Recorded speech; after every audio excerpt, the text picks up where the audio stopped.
Assalamualaikum warahmatullahi wabarakatuh. Kami dari kelompok 6 yang beranggotakan saya sendiri Suci Hilwa Ainaya dan rekan saya Ajeng Irhas, Alit Suryana, Hilya Amalina, Joseph, Kuswanda, Restu Nur Khalifah, Siva Nurul Aliyah, Sinta Alifina, dan Tina Septiani Eka Putri. Hari ini kami akan mempresentasikan terkait materi regulasi obat tradisional. Adapun poin-poin yang akan dibahas yaitu definisi. Nah, ada definisi obat, obat tradisional, penggolongan obat, penandaan obat, dan contoh obat. Yang selanjutnya yaitu mengenai regulasi obat tradisional menurut Kemenkes Republik Indonesia nomor 2 tahun 2021. Yang selanjutnya membahas mengenai cara registrasi obat tradisional, registrasi obat tradisional produk dalam negeri, registrasi obat tradisional lisensi, tata cara registrasi, dan yang terakhir kami akan membahas mengenai CPOTB. Nah, ada personalia, bangunan, peralatan, sanitasi, dan higien, pengelolaan dan pengemasan, pengawasan mutu, dan dokumentasi. Sebelum membahas lebih jauh, alangkah baiknya jika kita mengetahui definisinya terlebih dahulu ya. Adapun definisi menurut Undang-Undang Republik Indonesia Nomor 36 Tahun 2009. Definisi dari obat itu apa sih? Nah, jadi obat ini merupakan bahan atau paduan bahan termasuk produk biologi yang digunakan untuk mempengaruhi atau menyelidiki sistem fisiologi atau keadaan patologi dalam rangka penetapan diagnosis, pencegahan, penyembuhan, pemulihan, peningkatan kesehatan, dan kontrasepsi untuk manusia. Penggolongannya dibagi menjadi 4 golongan. Ada obat bebas terbatas, obat keras, dan obat narkotik psikotropik. Selanjutnya ada definisi dari obat tradisional. Nah, definisi dari obat tradisional ini merupakan bahan atau ramuan bahan yang berupa bahan tumbuhan, bahan hewan, bahan mineral, sediaan sarian atau campuran dari bahan tersebut yang secara turun-temurun telah digunakan untuk pengobatan dan dapat diterapkan sesuai dengan norma yang berlaku di masyarakat. Obat tradisional ini terbagi menjadi 3 ya secara umum. Ada jamu, obat herbal standar atau biasa disebut dengan OHT, dan fitofarmaka. Yang selanjutnya karena kita membahas mengenai regulasi obat tradisional, kita harus mengerti ya definisi dari regulasi sendiri. Nah, regulasi ini merupakan suatu peraturan yang dibuat untuk membantu mengendalikan suatu kelompok, lembaga atau organisasi dan masyarakat demi mencapai tujuan tertentu dalam kehidupan bersama, bermasyarakat, dan bersosialisasi. Nah, tujuan dibuat regulasi ini apa sih? Kenapa nih harus ada regulasi? Nah, jadi tujuan dari diadakannya regulasi ini untuk mengendalikan manusia atau masyarakat dengan batasan-batasan tertentu. Menurut Peraturan Menteri Kesehatan Republik Indonesia Nomor 917 yang kini telah diperbaiki dengan Permenkes Republik Indonesia Nomor 949. Nah, penggolongan obat berdasarkan jenis penandaan terdiri dari yang pertama ada obat bebas. Obat yang boleh dibeli secara bebas tanpa menggunakan resep dokter. Zat aktif yang terkandung di dalamnya cenderung relatif aman dan memiliki efek samping yang rendah. Obat golongan ini disimbolkan dengan lingkaran berwarna hijau bergaris tepi hitam yang terdapat pada kemasan. Nah, yang selanjutnya ada obat bebas terbatas. Obat yang boleh dibeli secara bebas tanpa menggunakan resep dokter, namun mempunyai peringatan khusus saat menggunakannya. Obat golongan ini merupakan obat yang sebenarnya masuk ke dalam kategori obat keras, namun jumlah tertentu masih dapat dijual di apotek dan dapat diperoleh tanpa resep dari dokter. Obat ini disimbolkan dengan lingkaran biru bergaris tepi hitam.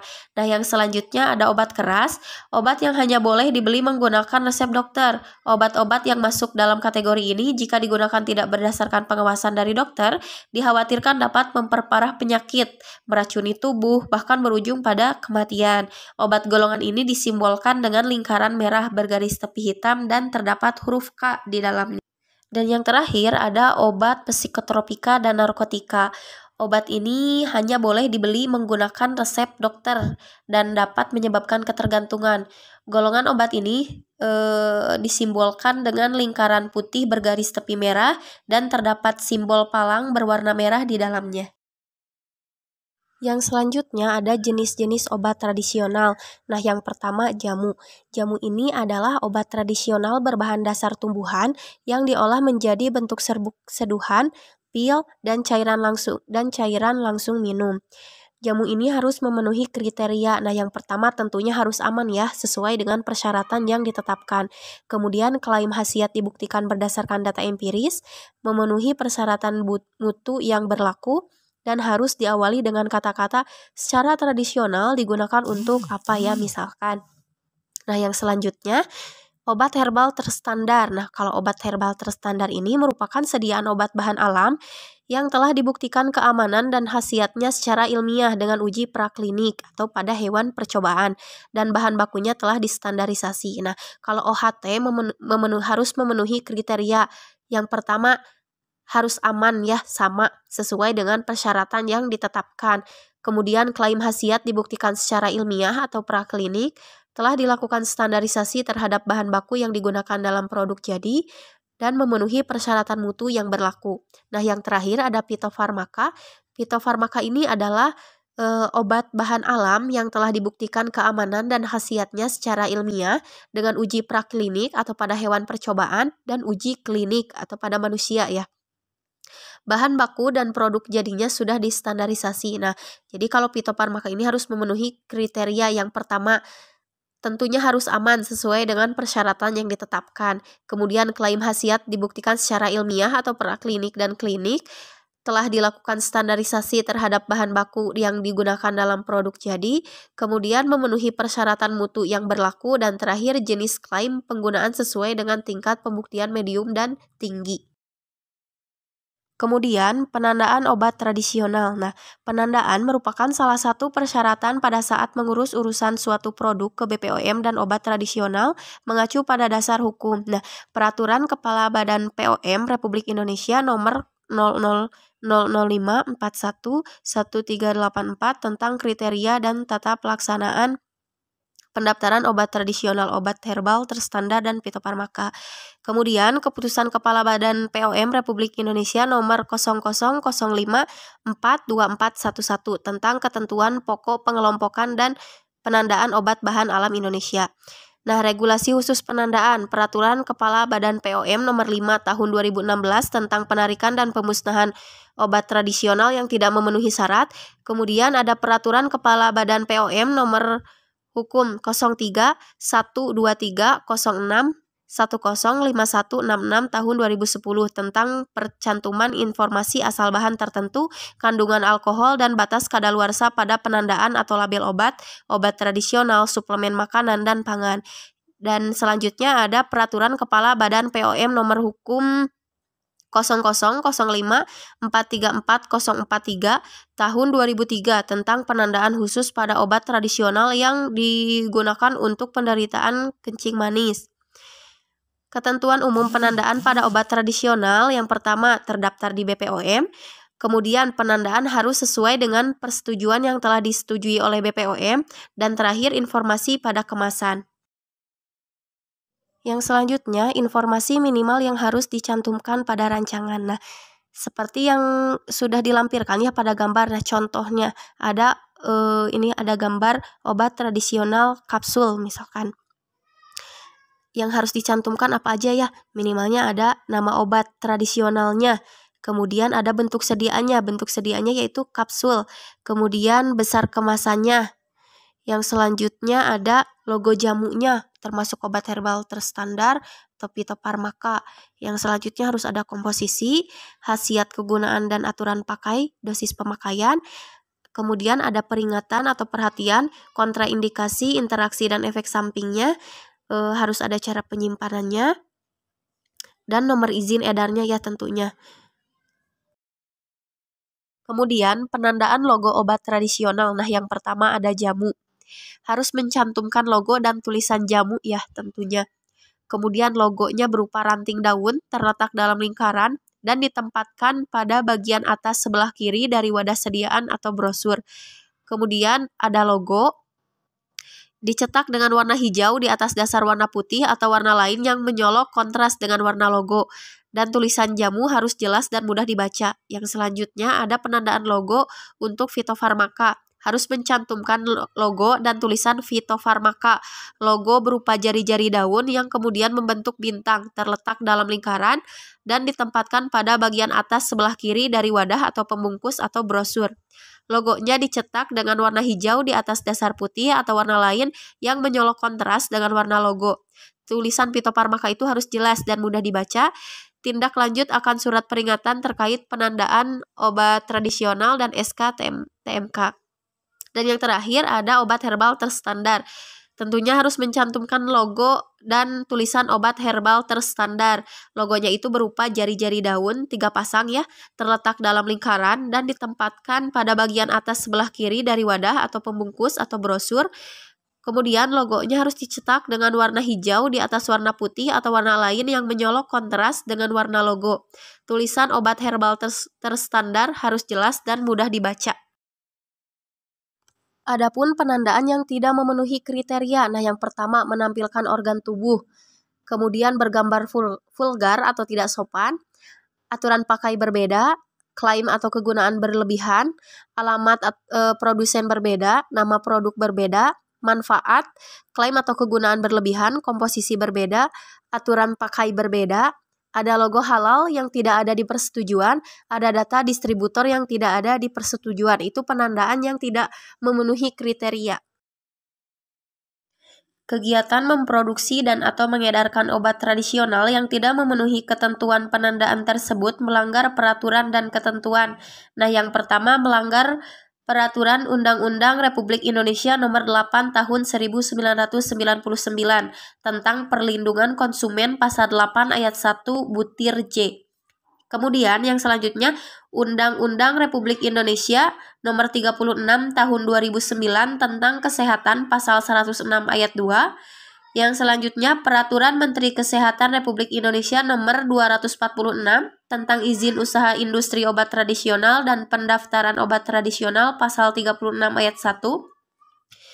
Kemudian Peraturan Menteri Kesehatan Republik Indonesia Nomor 1297 tentang peredaran obat tradisional impor Pasal 11 Ayat 1 dan 2 dan Peraturan Kepala Badan POM Nomor Hukum 0005411384 Tahun 2005 tentang kriteria dan tata laksana pendaftaran obat tradisional, obat herbal terstandar dan fitofarmaka Pasal 20 Ayat 1 Butir C. Adapun tindak lanjut pelaku usaha akan surat peringatan terkait penandaan obat tradisional dan SK TMK. Yang pertama tentunya penarikan produk dengan penandaan TMK, kemudian inventarisir stok produk jadi dan bahan kemas di gudang. Yang selanjutnya rekapitulasi data produk hasil penarikan di peredaran, kemudian penggantian penandaan TMK dengan penandaan yang telah disetujui.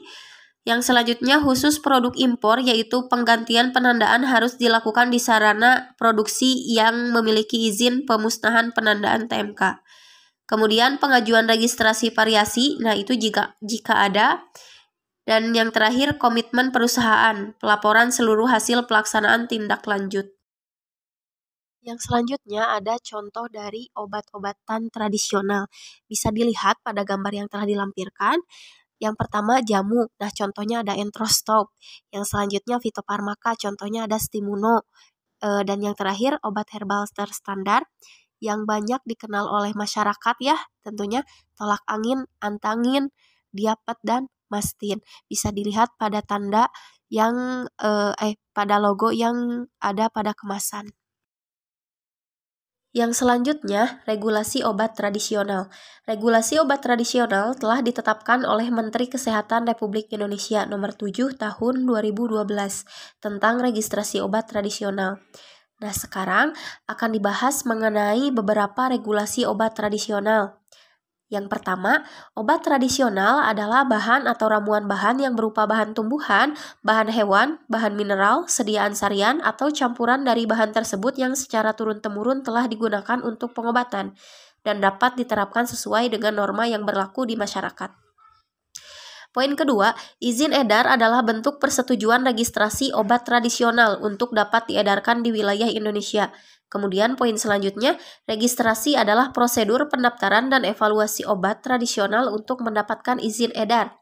Poin keempat, cara pembuatan obat tradisional yang baik yang selanjutnya disingkat CPOTB adalah seluruh aspek kegiatan pembuatan obat tradisional yang bertujuan untuk menjamin agar produk yang dihasilkan senantiasa memenuhi persyaratan untuk yang ditetapkan sesuai dengan tujuan penggunaannya. Poin kelima, industri obat tradisional yang selanjutnya disebut IOT adalah industri yang dapat membuat semua bentuk sediaan obat tradisional. Kemudian, poin keenam, usaha kecil obat tradisional yang selanjutnya disebut UKOT adalah usaha yang dapat membuat semua bentuk sediaan obat tradisional, kecuali bentuk sediaan tablet dan effervescent. Oke, lanjut ya ke poin ketujuh. Usaha mikro obat tradisional yang selanjutnya disebut UMOT adalah usaha yang hanya membuat sediaan obat tradisional dalam bentuk param, tapel pilis, cairan obat, luar, dan rajangan. Poin 8, usaha jamu racikan adalah usaha yang dilakukan oleh depot jamu atau sejenisnya yang dimiliki perorangan dengan melakukan pencampuran sediaan jadi dan atau sediaan segar obat tradisional untuk dijajakan langsung kepada konsumen. Kemudian poin 9, usaha jamu gendong adalah usaha yang dilakukan oleh perorangan dengan menggunakan bahan obat tradisional dalam bentuk cairan yang dibuat segar dengan tujuan untuk dijajakan langsung kepada konsumen. Kemudian ada cara registrasi obat tradisional menurut Permenkes nomor 7 tahun 2012. Nah, registrasi adalah prosedur pendaftaran dan evaluasi obat tradisional untuk mendapatkan izin edar. Izin edar ini hanya berlaku 5 tahun dan dapat diperpanjang selama memenuhi persyaratan. Obat tradisional yang dapat diberikan izin edar harus memenuhi kriteria sebagai berikut. Nah, yang pertama, menggunakan bahan yang memenuhi persyaratan keamanan dan mutu, kemudian dibuat dengan menerapkan CPOTB, kemudian memenuhi persyaratan Farmakope Herbal Indonesia atau persyaratan lain yang diakui. Yang selanjutnya, berhasiat yang dibuktikan secara empiris, turun-temurun, dan atau secara ilmiah. Dan terakhir, penandaan berisi informasi yang objektif, lengkap, dan tidak menyesatkan. Yang selanjutnya, obat tradisional dilarang mengandung etil alkohol lebih dari 1%, kecuali dalam bentuk sediaan tinktur yang pemakaiannya dengan pengenceran. Kemudian, bahan kimia obat yang merupakan hasil isolasi atau sintetik berhasiat obat. Kemudian narkotika atau psikotropika dan atau bahan lain yang berdasarkan pertimbangan kesehatan dan atau berdasarkan penelitian membahayakan kesehatan.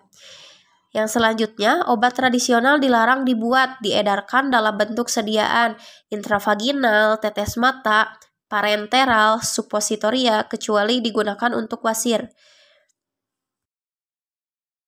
Baik, selanjutnya di sini saya akan menjelaskan tentang registrasi obat tradisional produk dalam negeri, di mana untuk registrasi obat tradisional produksi dalam negeri hanya dapat dilakukan oleh IOT atau Industri Obat Tradisional, UKOT atau Usaha Kecil Obat Tradisional, dan UMOT atau Usaha Mikro Obat Tradisional yang memiliki izin sesuai ketentuan peraturan perundang-undangan.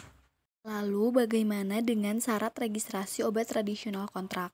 Sebelum memasuki ke syaratnya, di sini kita perlu terlebih dahulu mengetahui apa itu obat tradisional kontrak.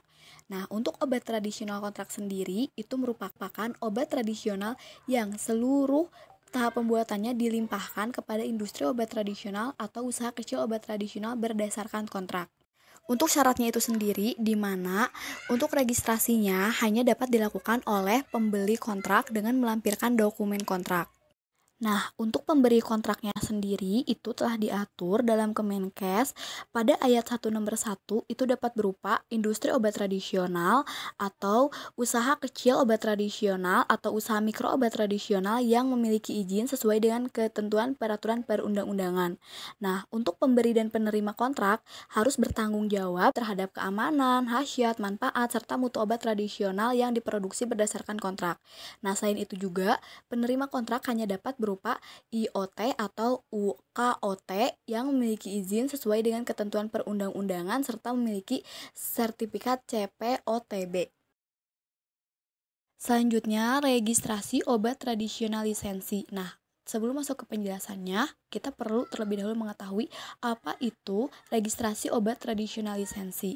Registrasi obat tradisional lisensi merupakan obat tradisional yang seluruh tahap pembuatannya dilakukan oleh industri obat tradisional atau usaha kecil obat tradisional di dalam negeri atas dasar lisensi. Jadi, industri atau usaha kecil obat tradisional ini tuh punya lisensi gitu. Jadi menerima lisensi yang memiliki izin sesuai dengan ketentuan peraturan perundang-undangan.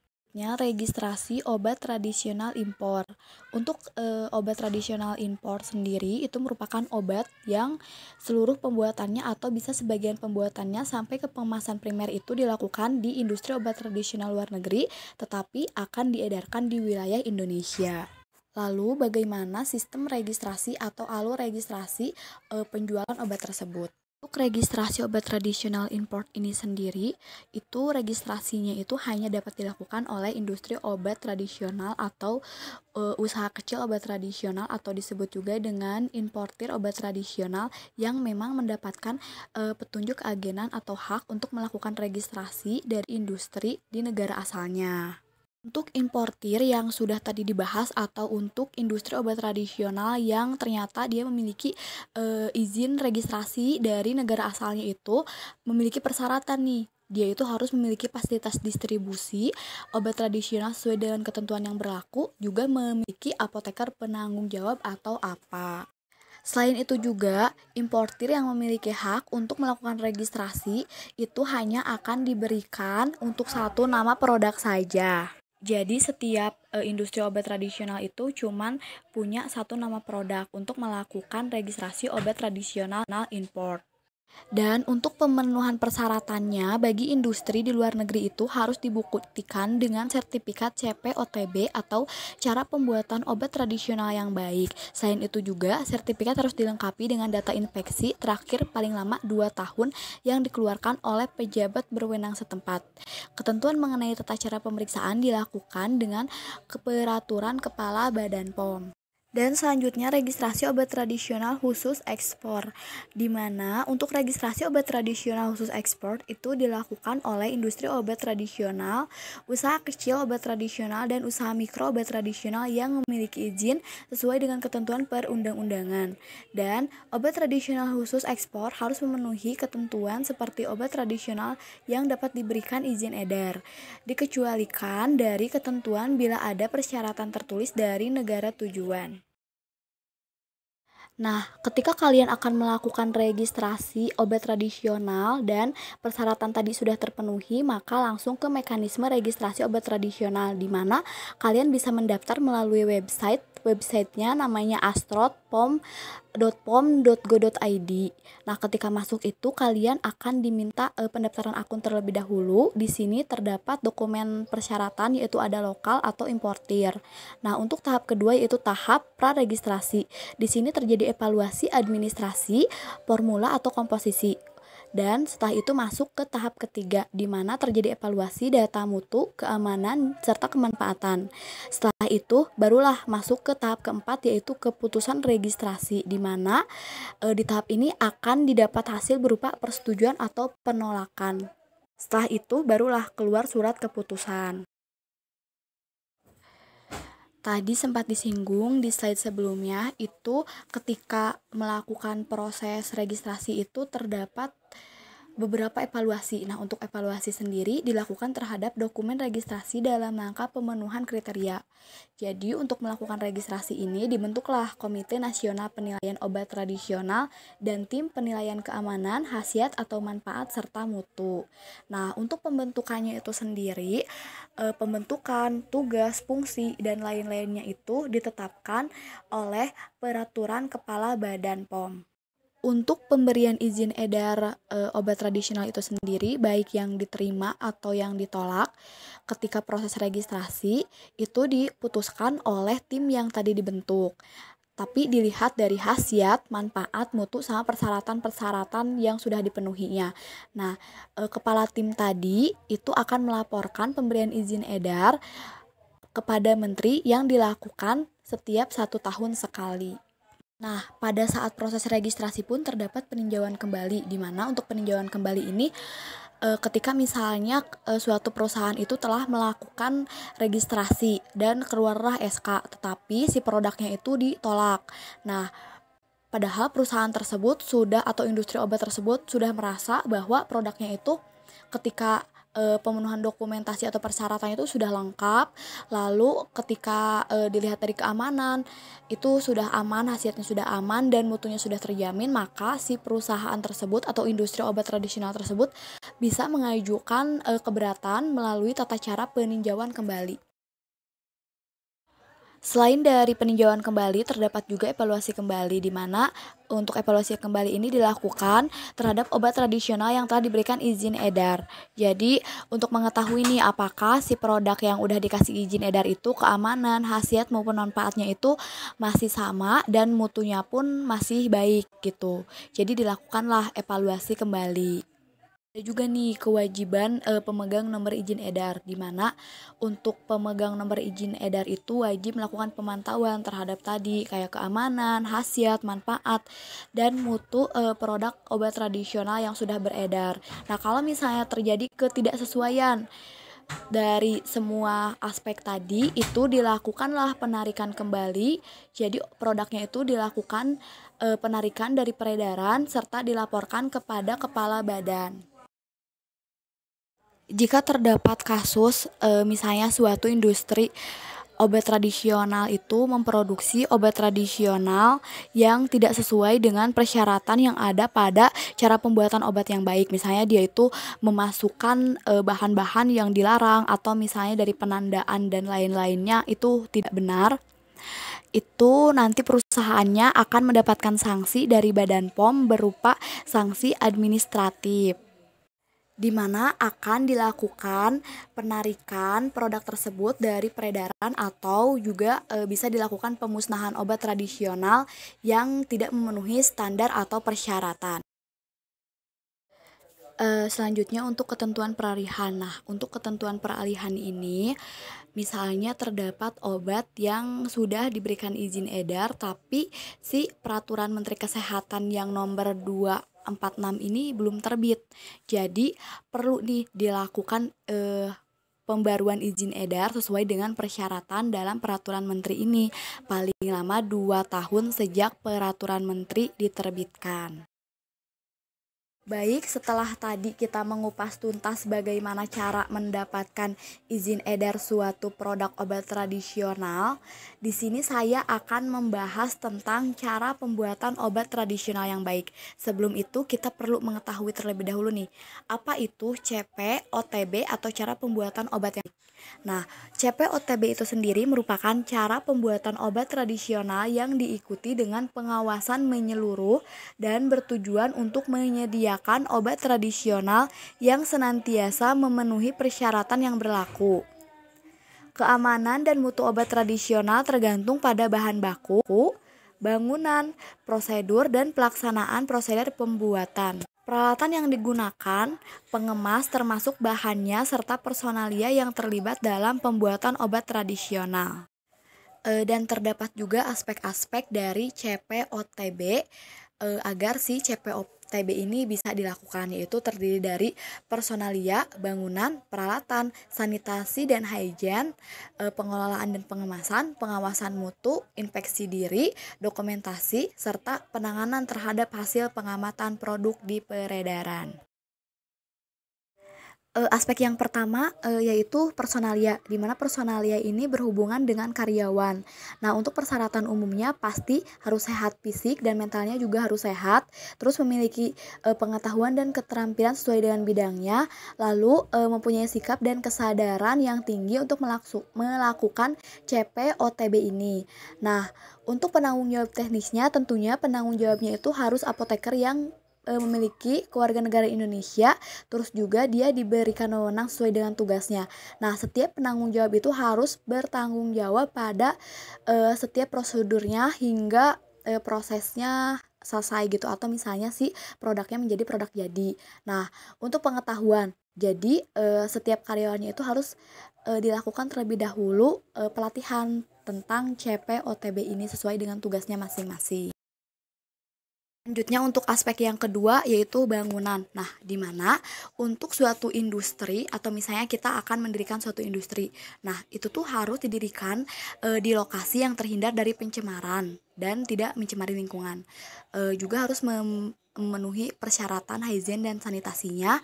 Terus harus memiliki ruangan-ruangan yang dirancang sedemikian rupa sesuai dengan persyaratan yang berlaku. Selain dari tadi lokasi bangunannya yang harus diperhatikan, penataan ruang untuk industri obat tradisional pun harus diperhatikan dari mulai dinding, lantai, langit-langit, ketinggian dindingnya harus diperhatikan, terus ruang penyimpanannya pun harus kedap air. Hal tersebut dilakukan untuk menghindari pencemaran silang pada saat proses produksi. Selanjutnya, aspek yang ketiga yaitu peralatan, di mana untuk peralatan yang digunakan dalam pembuatan obat tradisional itu harus terbuat dari bahan yang aman, jadi tidak mempengaruhi keamanan dan mutu obat tradisionalnya. Terus juga ukurannya pun harus sesuai, terus diletakkannya pun harus di tempat yang sesuai. Aspek selanjutnya yaitu sanitasi dan hygiene, di mana pada setiap aspek pembuatan obat tradisional harus dilakukan upaya untuk menjamin terwujudnya kondisi yang memenuhi persyaratan kesehatan. Jadi upaya tersebut itu harus dilakukan terhadap semua aspek yang ada pada CPOTB ataupun pada setiap hal yang dapat menjadi sumber pencemaran bagi produk. Untuk selanjutnya terdapat aspek pengelolaan dan pengemasan, di mana ada bahan baku dan pengemasan yang perlu dilakukan pengecekan secara berkala agar memberikan keyakinan bahwa penyimpanan wadah maupun bahannya itu dalam kondisi baik. Lalu ada validasi proses juga. Nah, sebelum produksi ini harus dilakukan validasi ataupun sudah proses produksi. Lalu pencemaran ini harus diperhatikan baik dari pencemaran fisik, kimia maupun pencemaran dari jasa draining. Lalu selanjutnya nomor kode produksi.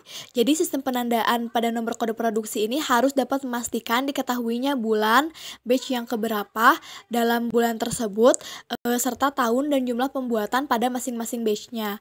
Lalu penimbangan dan penyerahan ini harus dilakukan ketepatan penimbangan dan ukuran serta kebenaran bahan yang akan ditimbang. Selanjutnya masih lanjutan dari aspek tadi pengelolaan dan pengemasan, terdapat pengelolaan di mana harus benar-benar sangat teratur. Misalnya seperti karyawan termasuk pakaian yang digunakan itu harus bersih. Terus juga kayak pengaturan suhu, terus pengaturan tekanan udara, pengaturan waktu, sama pengaturan kelembaban dalam ruangan ketika akan memproduksi obat tradisional itu harus benar-benar teratur. Selain itu juga dari segi pengemasan, di mana untuk pengemasan itu sebelum dilakukannya pengemasan harus dapat dipastikan kebenaran identitas suatu produknya, baik dari keutuhan serta mutu produk, ruahan, dan bahan pengemasnya.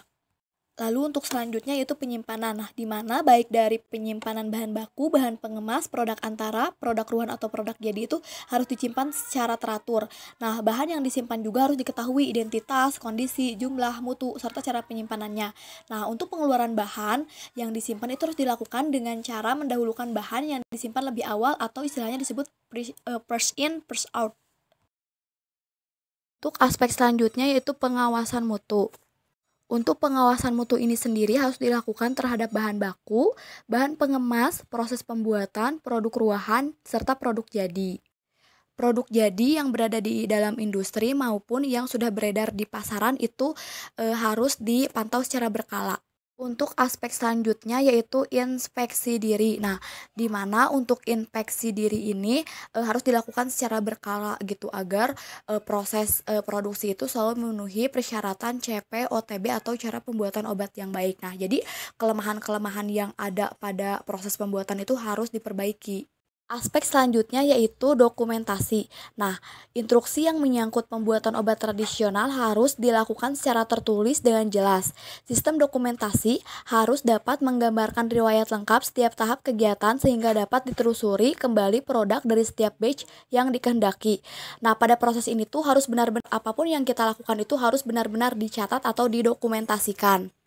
Selanjutnya adalah aspek yang terakhir, yaitu penanganan terhadap hasil pengamatan produk di peredaran atau di pasaran. Misalnya terdapat keluhan dan laporan dari masyarakat yang merugikan.